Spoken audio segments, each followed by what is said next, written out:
you, Alan. After this meeting is concluded, a recording of tonight's program and presentation will be posted to the Little White Oak Bayou website at www.hcfcd.org/Little White Oak. That's all one word. Now, there are two key ways to take part in tonight's meeting.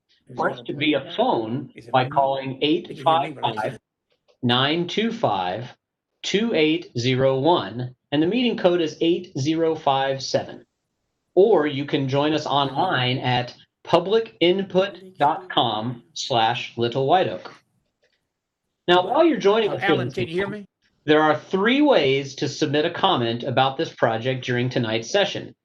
First, you can submit a comment on this site in the box next to the live stream. You can also submit a comment on the flood control website at hcfcd.org/Little White Oak.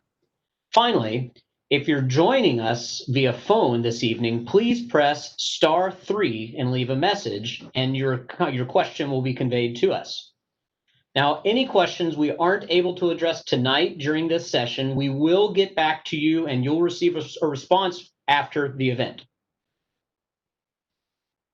Buenas noches. El propósito de la reunión de esta noche es informarles sobre un posible proyecto de mitigación de inundaciones a lo largo de Little White Oak Bayou y un subsidio federal otorgado a través de la Oficina General de Terrenos de Texas, que podría ayudarnos a financiarlo. Una traducción en español de la presentación de esta noche está disponible para su descarga inmediata en www.publicinput.com/Little White Oak. Después de que la reunión concluya, se publicará una grabación del programa y la presentación de esta noche en el sitio web de Little White Oak Bayou en www.hcfcd.org/Little White Oak.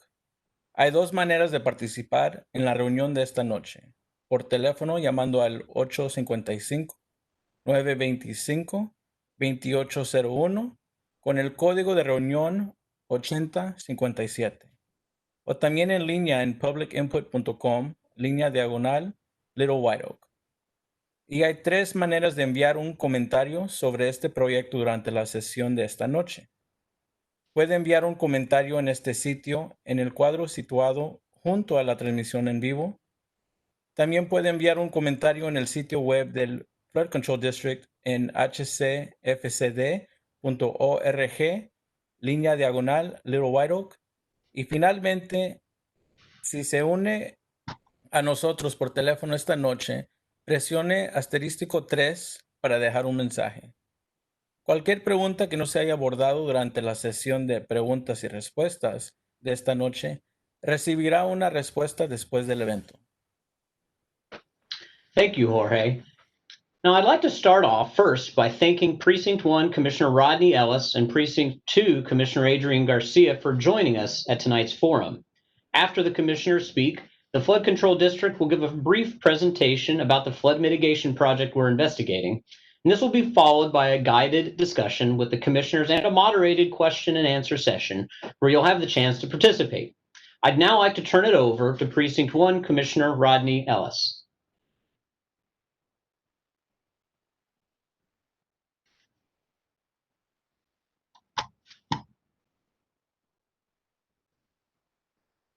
He's muted.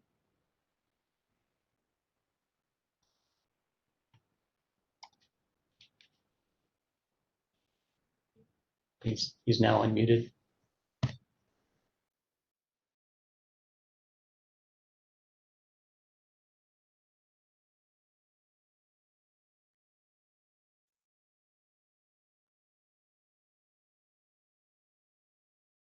Okay, I think we're having a little bit of technical difficulty, so let's move on to Commissioner Garcia while we work on the technical issue. Thank you very much. Can you hear me? Yes, Commissioner. Wonderful.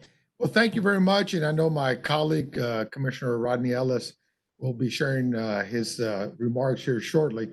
But thank you for allowing me to be a part of tonight's presentation. And I want to welcome my neighbors, because I do live in this area. I'm a Lindale Park resident, longtime resident there. So I'm literally at the intersection of I-45 and 610 North.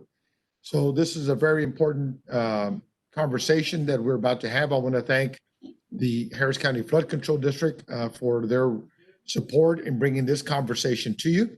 And as many of you well know, that we've had challenges with Little White Oak Bayou and the capacity of stormwater that it can carry. This particular project will help to alleviate that congestion of water in this area that tends to cause an inordinate amount of chronic flooding in your neighborhoods. We want to relieve that. But we also want to make sure that we're doing it thoughtfully and carefully and working to make sure that that stormwater is moved downstream as far as possible and keeping as many homes and businesses out of harm's way. So I'm very excited because as I tend to tell people, I've got over 1 million people that call Precinct 2 their home. I'm neighbor to Precinct 1 and Commissioner Rodney Ellis. Many of the neighborhoods in the 610 I-45 area were my constituents when I represented you on Houston City Council. And I haven't finished representing you yet. And this is a very important project. Obviously, major projects of this magnitude tend to have some concerns by the neighbors, whether right-of-way will be acquired, whether there'll be any other acquisition of property along this way. Well, we want to make sure that those questions and concerns are answered, and the people that will be on this call tonight will be the appropriate persons to have your questions and concerns answered. So please make sure that you're participating as is being laid out so that you can have your question chronicled in this conversation and ultimately answered. If we don't get it answered this evening, they'll answer it for you in the future. I'll be monitoring this project very carefully because, as I mentioned, you are my neighbors, first and foremost. And secondly, you're my constituents. And I want to make sure that you're properly served and supported. The last thing that I want to say is that flooding has been all too common for Harris County and Precinct 2 in particular. And so we have been working diligently alongside the Harris County Flood Control District, Russ Poppy as the executive director, and along with his assistant, Matt Zeev, and all the many others that go into making the Flood Control District work as an efficient organization. You've given us a lot of resources in recent times to help deal with these issues. That's what this project entails, is putting that work that you gave us permission, that money rather, that you gave us permission to have to work to protect your community, your home, your business, your families. And so we want to make sure that we're doing it as well as possible, but we also want to make sure that we're being as transparent as possible. And so this is what this conversation is all about tonight. So again, I want to thank everyone for allowing me a few minutes. I'm going to jump off this call as I conclude my remarks and allow the community to engage the Harris County Flood Control District. But my staff is monitoring the conversation this evening, and we will be following through on the questions and concerns that may be raised this evening. So again, thank you so much. Don't forget to wear your mask, wash your hands, practice social distancing. That's why we're doing this via the virtual World Wide Web. Thank you so much, everyone. God bless. Be safe. And again, thank you to the Harris County Flood Control District. Thank you so very much, Commissioner Garcia, for joining us tonight. We really appreciate your comments on this important project.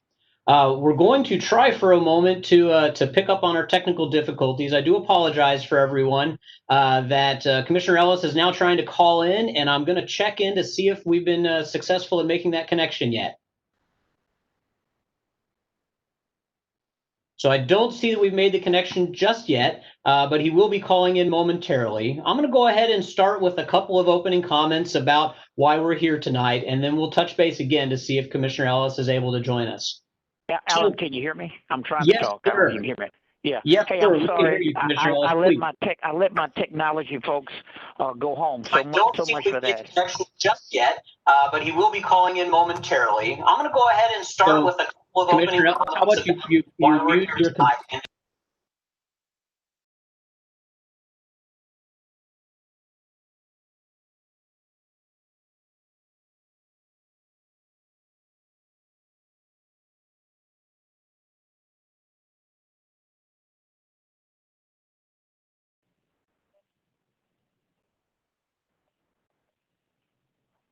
I don't think they can hear me.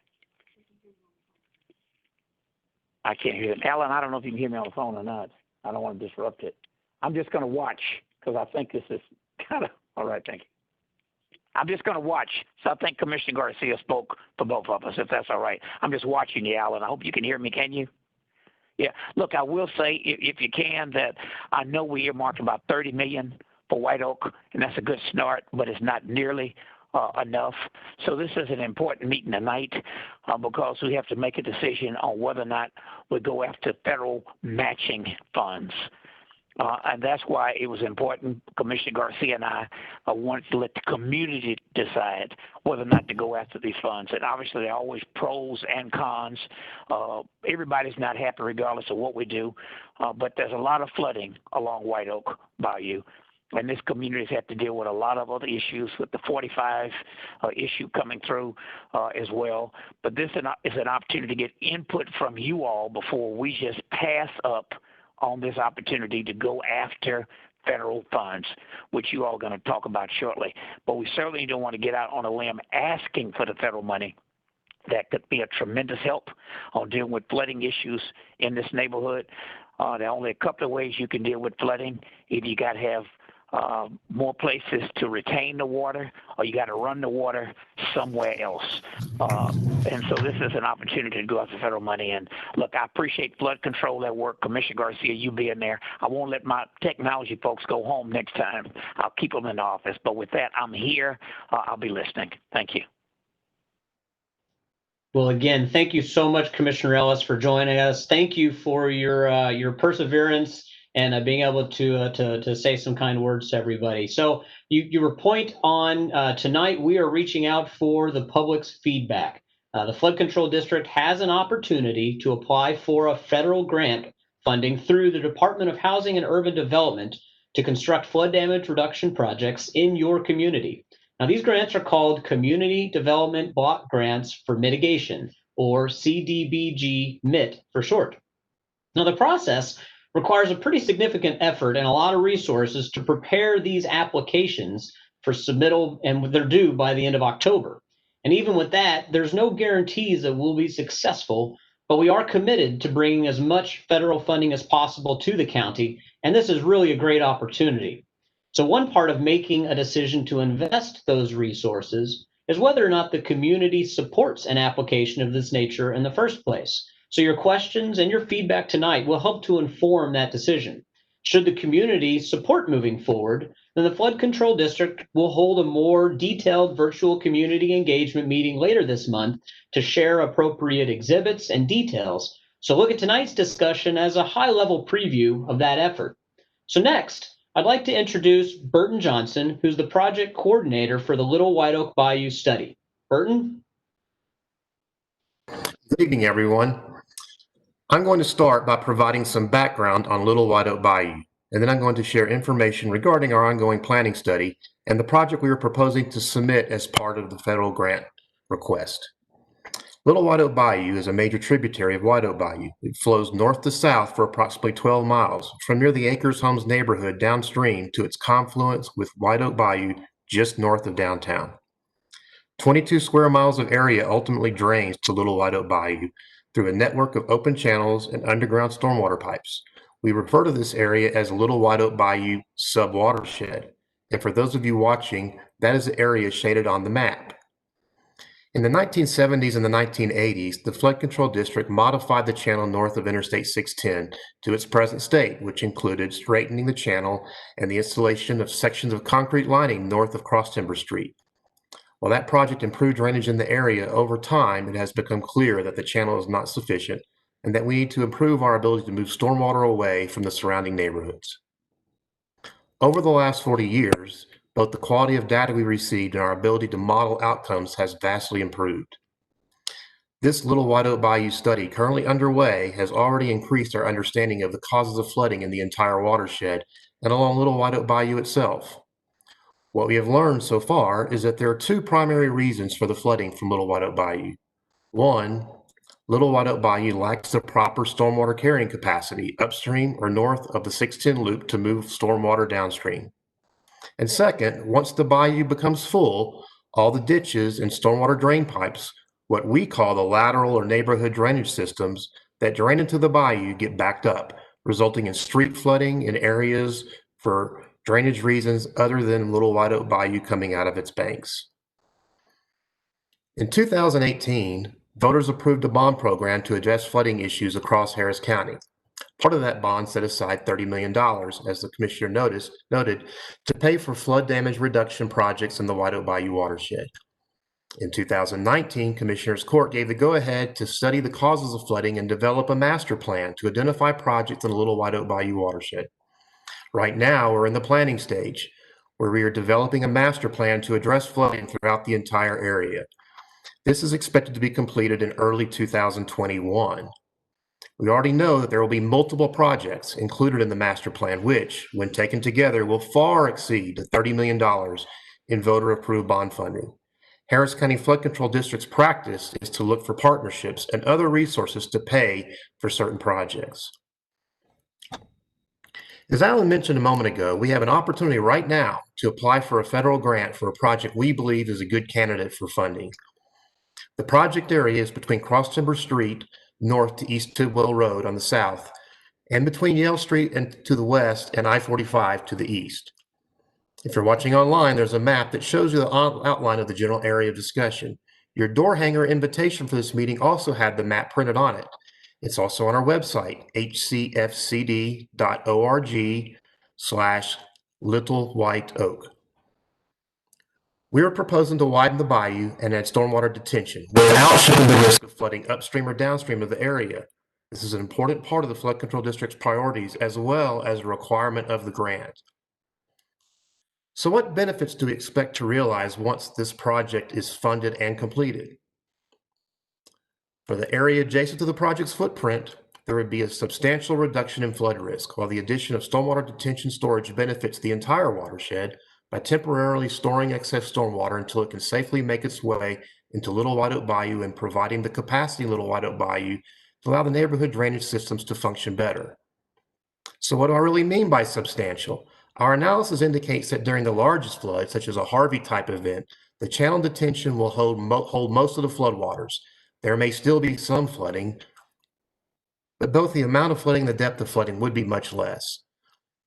I would like to talk about our sense of urgency. Even if we are successful in obtaining grant funding for this project, we still have to complete several steps that include the environmental clearance and engineering design. This could take up to 5 years. If we do not receive grant funding for this project, then the timing of the project is uncertain and will definitely be longer. As I mentioned earlier, this project is part of a larger watershed-wide master plan. Those of you who can see the slides, I've shown a simple project timeline. We are working towards the completion of this master plan in early 2021, and we will have some additional public communications regarding this plan. Grant application submittal is due in late October, as Alan noted. Thank you so much for your time, and I'll now pass this back to Alan. Thank you. Well, thank you very much, Burton. As we've discussed, the Flood Control District would like to prepare and submit an application for grant funds to help build flood damage reduction projects in your community. Even if we are not selected, there is already $30 million in the bond program to help get these projects started, and any grant funds we receive will be added to that, not replaced by it. Commissioner Ellis and Garcia are joining us again for a short question and answer session. But before we open it up to your questions, just a quick reminder. There are 3 different ways you can submit comments to us about the project during tonight's session. You can submit a comment on this site in the box next to the live stream.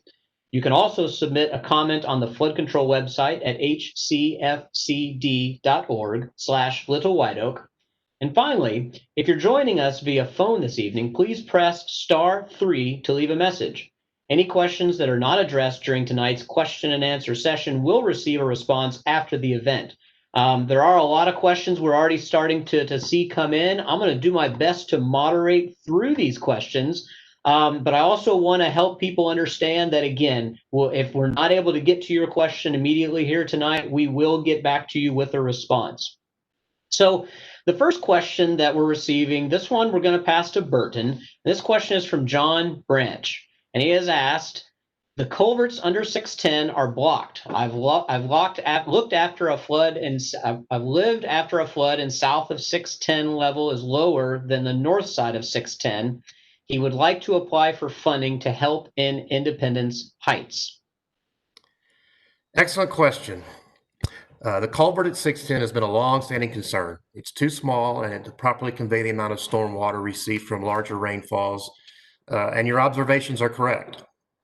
It is our understanding that TxDOT plans to remove this culvert and replace it with a bridge as part of their project along I-45.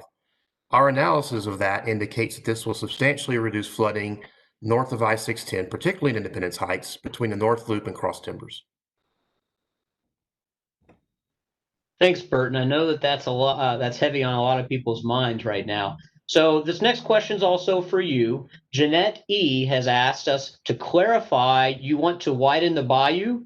Will residential houses be affected and removed, or loss of property? The project will require some land to accommodate the wider channel in the detention basins. All the water that's currently in streets and in homes has to go somewhere.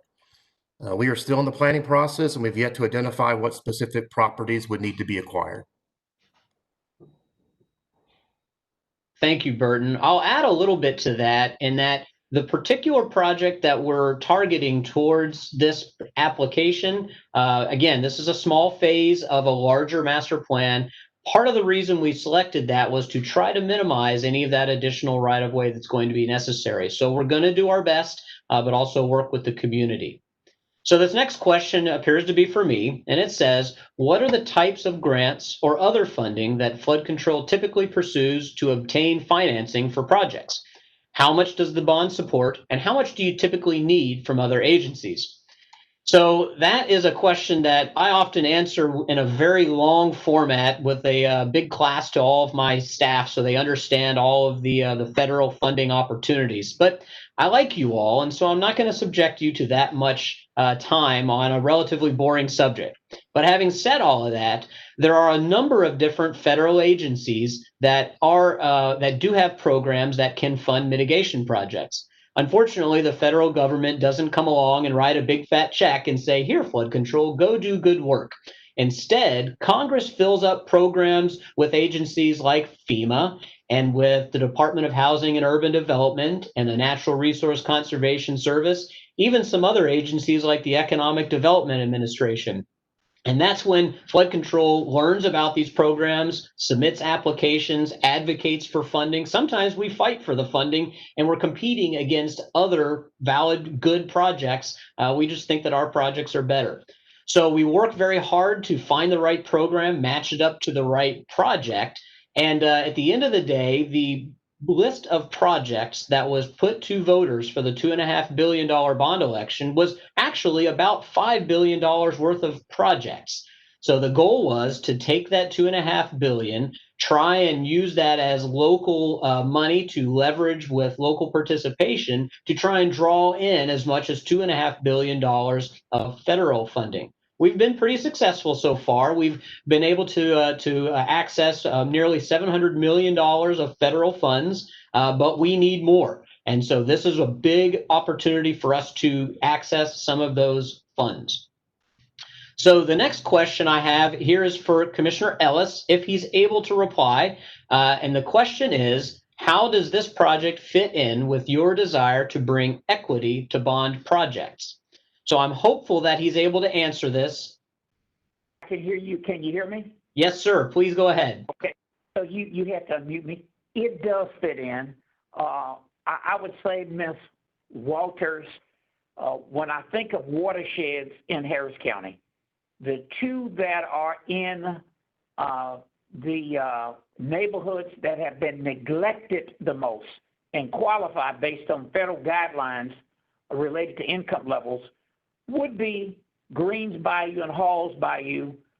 I'd say Keegan's more so, but then I'd probably say White Oak, Burton or Allen step in if I'm about right when I check off the box in terms of those neighborhoods that qualify. Clearly, equity would not be as much of an issue here as it would be for Greens or Halls or Keegan's. But there are areas in this neighborhood that would certainly qualify. To get CDBG money, there's a requirement that a higher threshold go to LMI, low to moderate income neighborhoods. Is that a fair comment, Alan? Yes, sir, that is correct. That is part of the requirements for the funding is to meet low to moderate income requirements. And yes, this project that we're supporting and proposing for Little White Oak does meet those requirements. Unlike other pots of federal money where you use the CBR, cost benefit ratio, if it's Corps of Engineers or FEMA, yes, sir. It's tilted towards higher income neighborhoods. But this is tilted towards LMI money. I want to say, Alan, because I was unmuted on your end, since I'm using a speakerphone with my technology here instead of the mic here on the computer. I'm accustomed to Zoom and not this one maybe. But look, here's the challenge here. We don't want to go after this CDBG grant. And then people in the neighborhood get angry down the road. And I think when Russ Poppy came to me, I'm not off script, I'm not reading the teleprompter here, so I'm going by my memory, which can be a little shaky sometimes. So tell me if I'm wrong, Alan. You're doing great, Commissioner. But if we pass up this opportunity, it may be one of the only chances we get to leverage the $30 million that we've earmarked for White Oak. The $30 million is important, but White Oak might be somewhere close to $600 million. Is that a pretty good guess? It's many hundreds of millions. Yes, sir. Yeah, hundreds of millions, and it could be $1 billion. For what it's worth, Greens and Halls about $1 billion each as well. And with the 2.5 we put up, we cannot do all that we know we want to do. So you got to leverage these opportunities when they come along. The question came up earlier, and I don't want to get out of school and go back to it, but I couldn't talk then. I want to go back and say, here's the part some people may object to. If it floods in your neighborhood, we can pray for less rain. I believe in climate change, and it's real. And stuff we put in the air helps add to whatever these strange hurricane rain events are out there. And maybe something's going to happen. That'll be a federal issue. We can help, but to mitigate that. But that you got to have more places for the water to go. And along White Oak, there's not enough land. So at some point, we'd have to make a decision. We'd limit it as much as humanly possible. But it would mean that we would have to displace some properties. We don't know how many, but I want to lay this out because I don't want us to go after this grant and then get a lot of pushback. But if you want us to really put a dent in flooding in that neighborhood, which is a wonderful area.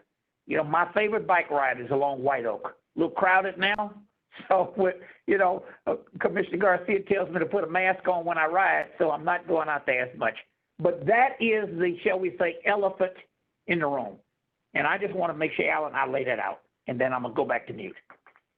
Yes, sir. Commissioner, you're exactly right. And this funding opportunity is one of the largest potential slugs of money that is available, that was made available as a result of Hurricane Harvey. So Congress appropriated more than $4 billion to the state of Texas tied to this CDBG mitigation funding program. And this is the chance. This is our chance to ask for the money from the state and see what we can get. And so we're looking for funding for programs all around the county. And this one certainly rose to the top as a prime opportunity. And we're confident that we have a good chance of success in seeking that. So thank you again for that, Commissioner. We really appreciate it. This next question goes to Burton, and that is, Cece has asked, have retention or detention ponds been looked at for this project? Yes, and they are included in part of the project. When we talk about the project, it includes both increasing the conveyance of the channel or enlarging it, and also building stormwater detention basins in pockets of land that we can acquire, and that some of it we've already acquired. And that is how we prevent the project from adversely impacting properties downstream. And it's also how we provide, when we say we provide storage in the watershed, we're doing that by building detention basins. So yes, the answer is that yes, and they are part of the plan. Great, thank you, Burton. This next question I'm going to handle. This question comes in from Mr. Miller, who has asked, can you explain the difference between what Harris County Flood Control does and what the City of Houston Public Works Department does? I know that both handle issues of flooding, but not sure what the difference is. To answer that, I'm going to ask you to imagine that you're a drop of rain that has landed on your roof. So that drop of rain, as it stays on your property for a period of time, and the water during that period is your responsibility. It goes down through your gutter and goes out onto your driveway. And when it flows out onto the street, that's where it becomes the City of Houston's property, if you will. So that water continues to drain in the streets, eventually goes into a storm inlet, again, still under the City of Houston, and it goes into underground pipes. And while it's in those pipes, the City of Houston is still responsible. But once it outfalls into Little White Oak Bayou, that's where Flood Control District takes over. So that's a long way of saying that, for the most part, open channels are the responsibility of Harris County Flood Control District, and enclosed systems are the City of Houston.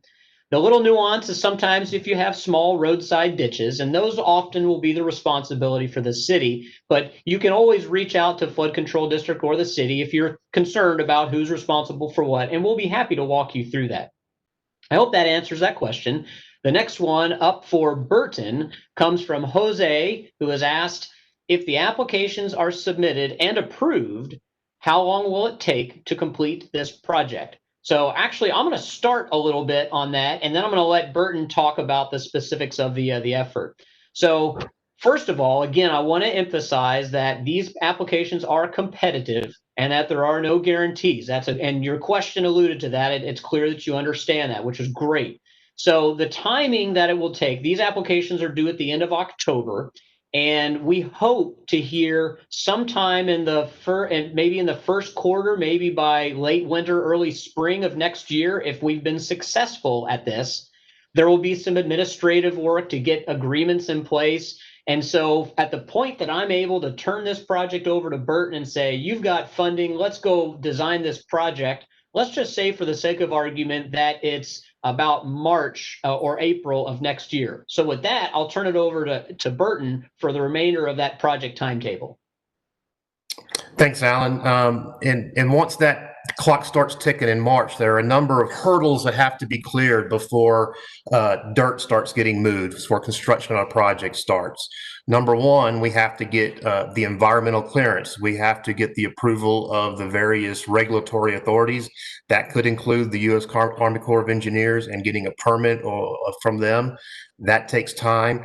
Once we get moving on that, we have to acquire the land that's required for the project. That takes some time. And then we have to do the engineering design to size things up in greater detail than we look at, say, like now in what we call the planning stage, and draw the construction documents, put them out and bid and build it.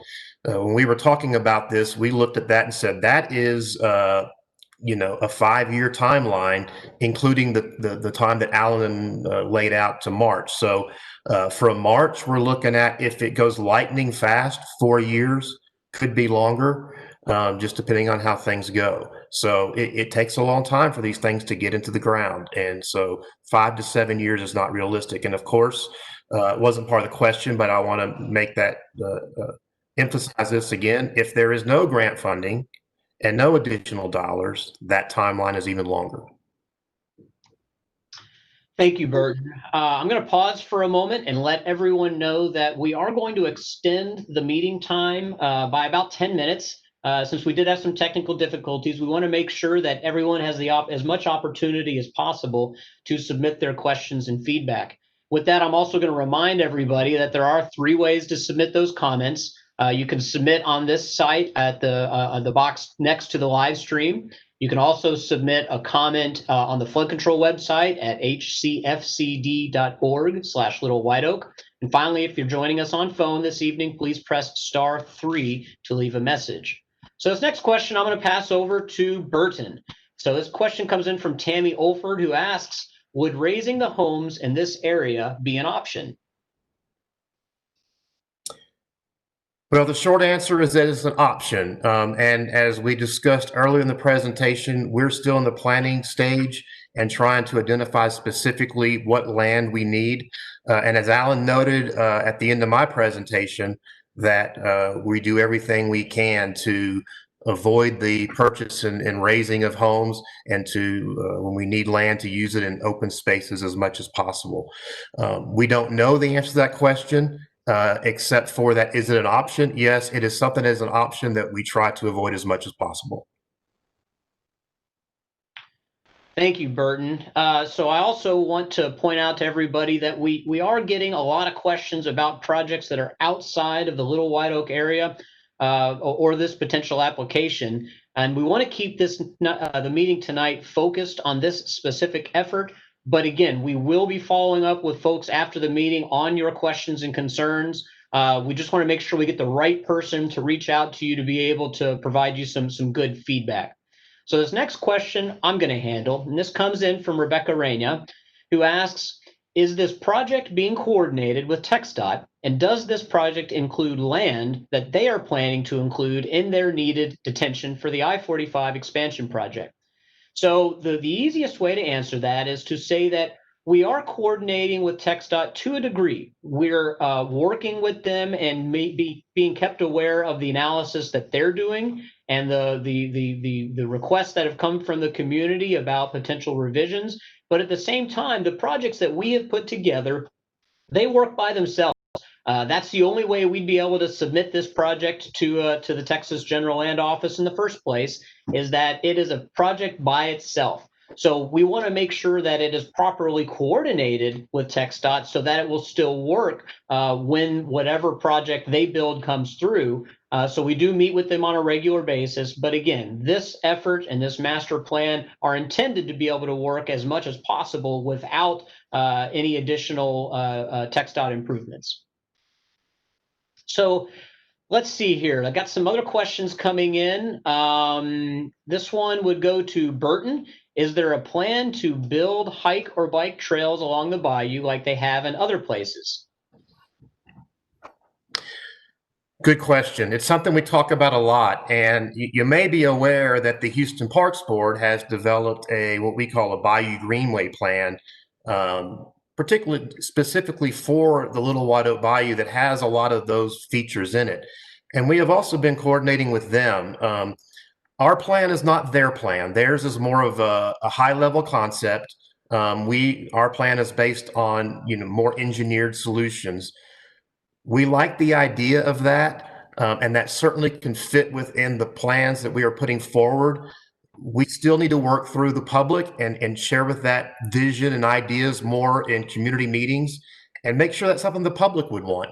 But it's something that we would be able to facilitate, and anything beyond flood control measures would have to be put in place by some other party. The flood control district does flood control projects, so those opportunities are there, and we like the idea of it, but that still has to work itself out, and there'll be more discussion in future community meetings about that. So Commissioner Ellis, would you like to add to that? The Park Bayou plan was $100 million that the city of Houston put in, about $110 million the private sector put in, the Kinder family. They were very generous, and many of us, the county from Precinct 1, your county dollars that Precinct 1 puts in, I think we helped them close the gap to get to that 120. But maybe they were about 8 million short, 7, 8 million short. We closed the gap. I have advocated, and Commissioner Court has agreed, Commissioner Garcia is a big part of this, very big part of it, that we look at any detention ponds we put in that make sense and look at the feasibility of putting trails around them. If this project goes forward, there will be more detention ponds and more green space along White Oak. If any trails are moved, we'd have to put them back. But in addition, I want to say to not just White Oak, but the next challenge for us with the city and county management districts, other friends, would be to connect these bayous along city streets or utility corridors, because all of the bayous essentially are running the same way. You know, they kind of meander a bit, but they all headed to the Gulf of Mexico. And I am a serious biker, so we just connected. We're going to connect 3 bayous with Precinct 1 money. My other colleagues are looking at it. We're going to connect Sims Bayou in 2 locations, Sims and Brays. I think we're going to connect Halls and Greens, but whether it's to see whoever pays for it, we got to connect these bayous. I don't want to mislead you. Well, in addition to trying to add improvements to White Oak Bayou for biking, we got to connect them all, because all of you along White Oak want to ride somewhere else, or walk or run somewhere else. But it's a good question. Thank you. Thank you, Commissioner Ellis. So this next question is for me. It asks, will there be additional community engagement and community outreach meetings about these projects in the future? And I can tell you definitely 100% yes. The first one, in fact, has already been scheduled. So mark your calendars for Monday, September 21st.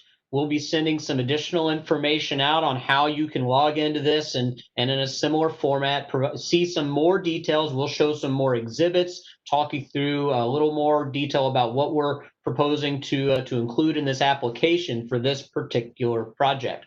But at the same time, we're also committed to a more widespread community engagement in this area for the entire watershed. So you can look to the future for additional opportunities to provide feedback on the overall master plan. And then as we start getting into particular projects and design, engineering design, we always seek public feedback. So you can expect a robust community outreach all through not just this particular project application, but also through all of the efforts that we hope to build through the Little White Oak Bayou watershed. So next up, we've got a question for Burton. It says, we're getting several questions about flooding in Independence Heights and want to know what we are planning to do to mitigate flooding there. That's a good question. Independence Heights is an area that we talk about quite a bit when we talk about Little White Oak Bayou. The problem in Independence Heights is a little complicated because a lot of the flooding is driven by the culvert underneath I-610. And the second part of the flooding problem in Independence Heights is that it is also connected to the lateral system that comes to the side. And because of that, it was a difficult fit for this particular grant application. And you know, really that was the 2 projects we looked at the hardest, and we had a harder time qualifying this. The good news for Independence Heights is the removal of the culvert and replacement of that culvert with a bridge will open up Little White Oak Bayou to move on downstream better and provide a great amount of relief. The second thing is the detention basins we're building as part of this project will hold back some water and help relieve Independence Heights area along Little White Oak Bayou better. The last part of the question, the last part of the answer, I'm sorry, could pertain to the lateral systems. And when we start looking at the lateral systems, we can also provide improvements on those areas that drain from the west to the east into Little White Oak Bayou. We need for Little White Oak Bayou to be fixed before it can accept any of those improvements, however. So that's the answer I have on Independence Heights, and it's something we do talk about quite a bit. Great, thanks a lot, Burton. So because A, we had some technical difficulties, and B, some people just can't necessarily join us right on time anyway, I wanted to go back through and briefly go back through the presentation that we made early on. I'll provide a couple of overriding thoughts on the funding program, and then let Burton walk through again some of the comments that he had regarding the type of project that we're pursuing. So again, tonight we're asking for y'all's feedback. We have the opportunity to pursue applications to tap into funding from the Department of Housing and Urban Development that's administered at the state level by the Texas General Land Office. That process requires a lot of effort, a lot of resources to prepare those applications. And before we do that, we want to seek community input to make sure that there is support for submitting that application. There's no guarantees that we'll be successful with our application, but we feel we have a good project, that it will qualify under the requirements that the Texas General Land Office has put together. And should that the community support moving forward, we'll hold those additional community engagement meetings. As I've noted, mark that calendar for September 21st. That's Monday, September 21st for the next meeting. And then Burton, I'd like you also now to, if you could, talk through some of the high points about the project that we're looking at. And dude, I'm sorry. I'm gonna go ahead and reiterate that there's one larger activity going on, which is we are developing a larger master plan for all of Little White Oak Bayou watershed, and that will be completed in early 2022. And what's important to know about that, a while ago I was answering the Independence Heights question, and even though the specific project we're talking about as part of the CDBG MIT does not address that specifically, the larger watershed study absolutely will. And so in talking about that larger study first, there's two things that we have learned as part of that study that are relevant to what is causing flooding on Little White Oak Bayou. One is Little White Oak Bayou lacks the proper carrying capacity upstream of 610 to move stormwater downstream. And second, once the bayou becomes full, not even overflowing its banks, just full, the ditches and stormwater drain pipes that we call the lateral or neighborhood drainage systems get backed up. And that's where we see the street flooding. And we say street flooding, and sometimes that stream flooding is home flooding for drainage reasons other than Little White Oak Bayou coming out of its banks. So as we've mentioned, the voters approved $30 million to pay for flood damage reduction projects in the watershed. And we've moved forward on this watershed master plan. The total number of projects that we identify will be way more than $30 million. So we look for partnerships. We look for people to help us pay for things. And that's really where we get into this. We have the opportunity now to apply for grant funding for a specific project. And there are requirements to that grant. And we've identified a project that we believe meets the requirements of that grant. That area, the project is upstream of Cross Timber Street, or north of Cross Timber Street, south of Tidwell, and then it's to between Yale Street and I-45 on the west and the east. And that plan involves widening the bayou and adding stormwater detention. And that's the detention basin we talked about in the Q&A. And we'll do that without shifting the risk of flooding upstream or downstream, which is something that the Flood Control District does as part of their own projects, our own projects, and is also a requirement of the grant program itself. So what are the benefits? So I'm going to talk about that in two ways. First, I'm going to talk about the area that is in the project's footprint, the area between Cross Timbers and Tidwell. There would be a very substantial reduction in flood risk and reduction in flood elevation. And then for the areas that not quite fit in that specific reach, areas further away, downstream, upstream, and in the lateral system, having the additional detention basins provides more storage, which allows those lateral systems to function better. We believe when that happens that we will see much less flooding during what we'll call a normal flood event. A flood event shouldn't be called normal, but I just did it. But an extreme event such as Harvey, there may still be some residual flooding left over, but it'll be very, very small, much less than what we saw during Harvey itself. And last thing I finished with in my presentation was talking about the sense of urgency, and it came up in the question and answers, is that it takes a long time to move forward and get these projects into the ground. We believe even with getting grant funding here, we're looking at 5 years before we are actually constructing anything. And it will be longer without success in the grant pursuit. Thanks, Bert. Is that it? That's it. Awesome. Well, I really appreciate you going back through those comments. I did want to point out, just so everybody knows, that there's about 60 people on the call and on the live stream this evening. So thank you again, everyone, for joining us. I would like to get back to some of the questions. Again, you can submit those through the live stream on the box next to the live stream. You can submit a comment on the flood control website at hcfcd.org/Little White Oak, or you can hit *3 if you've just phoned in and leave a message. So the next question, I'll take this one. It says, if one part of the channel is made deeper and wider, won't that cause problems in part of the bayou that haven't been expanded? And the answer to your question is no, because we're not allowed and we don't want to do projects that will transfer risk from one place to another. So any project that we build, if it's going to make water move faster, we have to make sure that we also complement that with something such as a stormwater detention basin to capture that water, hold it for a period of time, and then slowly release it back into the channel. And so that's the series of projects that you'll see as part of this more detailed look that we'll show you in September, that will include a combination of some channel improvements and some stormwater detention. So that way we've balanced them really well. So this next question goes for Burton, and Mrs. Langley asks, we routinely fish along the bayou. Will we see any disturbances to fish or other wildlife as a result of the project? Interesting question. No.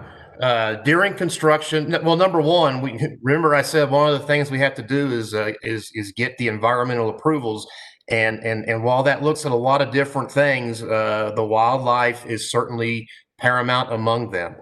So during construction, it will be constructed in a manner to maintain flow and maintain water. And after construction, we believe we'll see a lot more better environment, natural environment. We think the fishing will get better. So I'll add on a little bit to that, and I'll start with the old analogy to make an omelet, you got to break some eggs. Construction's messy. We wouldn't want people fishing in channels while we're constructing those channels. But at the same time, as Burton said, when we're done, our intent is to leave a channel in better condition than how we found it. In many cases, there's permits that are required through the Corps of Engineers as part of the Clean Water Act that actually require us to make sure that we put back what we came in there with, or provide a benefit, provide an uplift to that channel. So much more to come. Those are good questions. That's the sort of thing that starts to get vetted out as we get into the design of the project. So this next question, will go to me, and it says, what is the relationship between Harris County flood control projects and the United States Army Corps of Engineers? What role will they play in projects along Little White Oak Bayou? Well, I'll start with a little history lesson, and that was the purpose for the flood control district. Originally, we were formed to be the local partner for projects with the United States Army Corps of Engineers. And there are a number of projects all around the county, some of which perhaps you're familiar with, such as the Brays Bayou Federal Project. We have others currently going on Hunting Bayou and White Oak and on Clear Creek. We've got some projects that we finished over many years ago, and we maintain those and report to the Corps of Engineers the status of those. Currently, there is not a pursuit for a Corps of Engineers project on Little White Oak, and some of that goes back to the comments that Commissioner Ellis made about the benefit-cost ratio. This particular project, we've recognized that it's important. It's something that needs to be built for the community. And so while we'll never discount any potential opportunity for any federal partner, right now our best opportunity appears to be pursuing these CDBG mitigation funds through the Department of Housing and Urban Development. So this next question goes to Burton. It comes from Mr. Anderson, who asks, are there projects in other neighborhoods that might offer our area some benefit? Near Acres Homes, for example. There are no large projects like the one we're talking about. There are some smaller projects. For example, the Flood Control District is designing a small detention basin sort of near 45. That is not near Acres Homes. In the Acres Homes area, we've spent some time there. The channel of Little White Oak Bayou gets much smaller if you get upstream of Yale Street, in particular on the west side of Shepherd. And let me go back to our larger menu of projects that we're developing as part of the overall master plan. Yes, we're absolutely looking at things to improve the drainage up there. Are there current projects being moved towards implementation? Not that I'm aware of. The extent of the flood control district activity is what I just described in the larger master planning. The city of Houston may or may not be. We're not aware of anything specific in that area. We do coordinate with them a lot, and they are seeing the opportunity to build some projects once we make improvements on Little White Oak Bayou. But I'm not aware of specific projects in place outside of what we are looking to identify as part of our larger master plan for Little White Oak Bayou watershed. Thanks, Burton. That brings up a good point that we touched on earlier, talking about, and it was a great question that came in from one of our listeners, having to do with what flood control owns and operates and maintains, and what the city of Houston does. So we appreciate that question. I'll ask my team to make a note, and that we can reach out to the city of Houston to see what they might have planned near the Acres Homes area, and we'll try and provide that feedback to you offline. So this next question comes into me, and that is, once these projects have been completed, will flood control continue to provide maintenance for these projects? Absolutely. We don't want to invest taxpayers' dollars on infrastructure and then let it fail somewhere down the road. And so that's why we have fairly stringent criteria for how we design our channels, to make sure that we've got the access we need to be able to inspect the channels, to be able to routinely mow the channels. We mow our channels 3 times a year, no more and no less. And if you're interested when we might be mowing a channel near your home next, please go to our website. That's at hgfcd.org. And when you scroll down a little bit, you'll get to a place called Interactive Mapping Tools. And that's where you can go to find out about our mowing schedule. There's a great little map. You can zoom right on into your house, see that channel that's that's on the other side of your backyard fence, and you'll be able to see when we last mowed it or when we plan to mow it in the future. So good questions there, and absolutely we maintain our projects, and property taxes help to make sure that we do maintain those projects year in and year out. So we're coming towards the end of this online session. We really appreciate everybody joining us. And I do have one. I was about to turn it over for some closing comments, but I tell you what, we've got one more question that I do want to make sure we cover, and that's coming in from Catherine. It says, "Are your plans for those of us who live east of I-45 and Airline between Tidwell and Parker?" So Burton, I'm going to ask you to comment on east of 45 between Tidwell and Parker for present or future plans regarding the master plan. I'm going to sort of punt this question, and I apologize for doing that. We will have a further public discussion communication. It's not yet scheduled, regarding the larger master drainage plan. And the areas east of 45 are going to be a big part of our discussion there.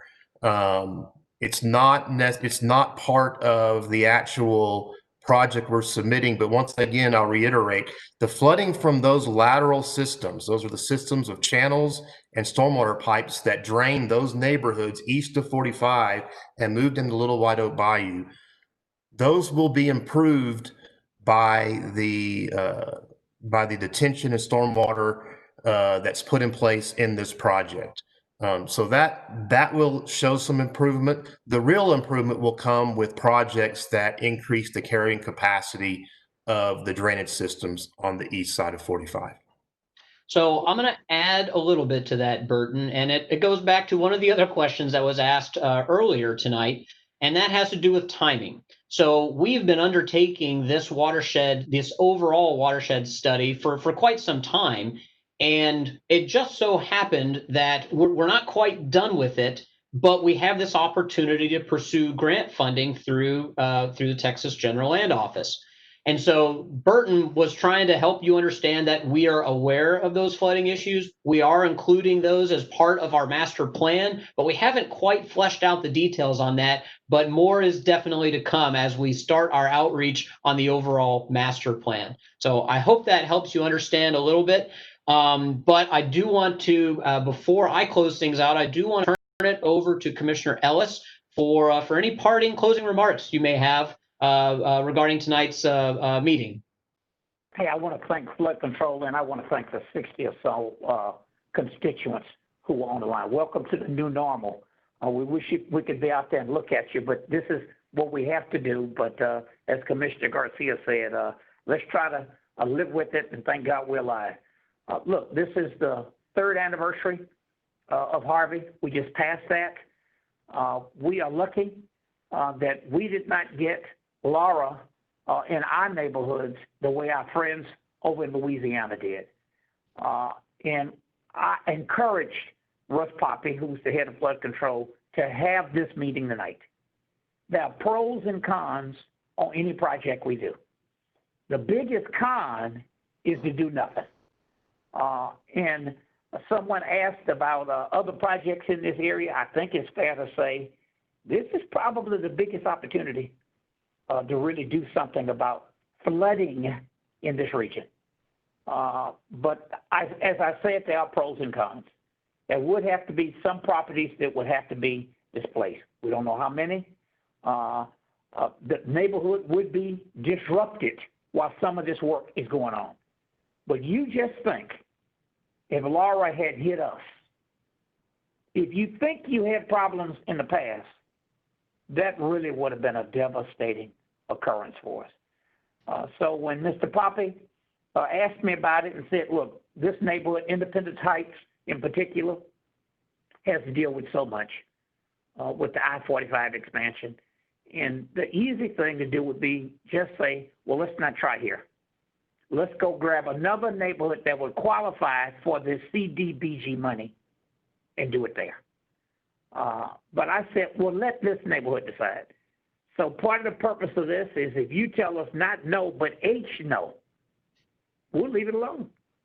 But the downside is I know of nowhere else where you would have an opportunity to apply for this much money. As I said earlier, the $30 million will help, but you need a heck of a lot more to really put a dent in flooding issues along White Oak Bayou. So that's why we were doing this tonight. And I just thank you all for putting your time. I stayed online because my technology was not working. I skipped another Zoom call to do this one, but it's an important issue, and that's why I want to ask you. My staff's going to grab some of the names of some people. Ms. Walters, I'm going to call you myself because I looked at this chat box. You had a lot of questions in there. But I want to make sure we're giving you pros and cons. Pro is it may be a once-in-a-lifetime opportunity to get a massive investment along White Oak. The con would be some people will be inconvenienced. Thank you. Thank you very much, Commissioner Ellis. We really appreciate you sticking with us through all this. And again, apologies for the technology issues, but we overcome, and really appreciate you joining us here. So the last thought I'll offer before we close things out, and we've talked a lot about an opportunity for a lot of money, but we haven't mentioned a number. This opportunity, we're expecting to request $70 million to the Little White Oak Bayou watershed. It will be part of a larger application that goes in that is a partnership with Harris County, but $70 million to be tabbed on top of the $30 million the bond program already has will have us investing $100 million, and that's a really good start on this overall master plan that we're working on. So with that, again, I thank you all so much for joining us tonight. I'm afraid it's all the time we have. But I mentioned that we'd be coming back to you, the community, to talk more specifics about this. And that date was Monday, September 21st. Mark that on your calendars, and we'll be getting the word out soon with information on how to participate. And finally, as a reminder, a recording of tonight's program and presentation will be posted to the Little White Oak Bayou website. That website is www.hcfcd.org/Little White Oak, all one word. And we're always happy to hear from you. Thank you, and we hope you all have a pleasant evening.